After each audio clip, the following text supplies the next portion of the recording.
औरतों के कपड़े पहना पहना के औरत बना रहे हैं। उनके बच्चे भी বিশ্বকবি রবীন্দ্রনাথ ঠাকুরকে ব্যঙ্গ করায় গরম হাওয়া বইছে ভারতীয় শোবিজ অঙ্গনে, আর সেই গরম হাওয়ার উত্তাপে পড়ছে বলিউড মেগাস্টার সালমান খান।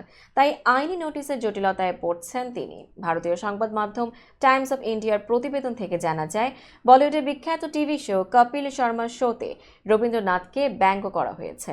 কপিল শর্মার সম্প্রতি একটি শোতে অতিথি হয়ে এসেছিলেন অভিনেত্রী কাজল। শোয়ের একটি অংশে মঞ্চে আসেন কৌতুকাভিনেতা কৃষ্ণা অভিষেক। তিনি দর্শকদের হাসাতে কবিগুরুর যদি তো ডাক শুনে কেউ না আসে গানটির অপব্যাখ্যা করেন।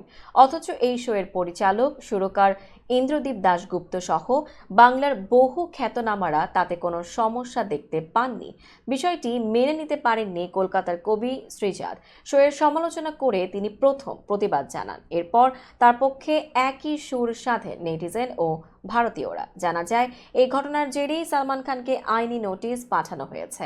কারণ হিসেবে জানানো হয়েছে, কপিল শর্মার শোয়ের প্রযোজক তিনি।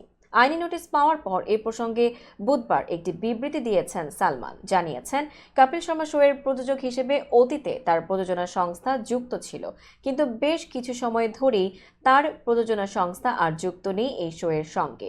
রবীন্দ্রনাথ ব্যঙ্গর সঙ্গে নিজের নাম জড়ানোর প্রসঙ্গে সালমান বলেন, সম্পূর্ণ ভ্রান্ত ধারণার বশবর্তী হয়ে এই আইনি পদক্ষেপ। আমি এই শোটি আর প্রযোজনা করি না, তাই কোনো আইনি নোটিশ আমাকে প্রভাবিত করতে পারবে না।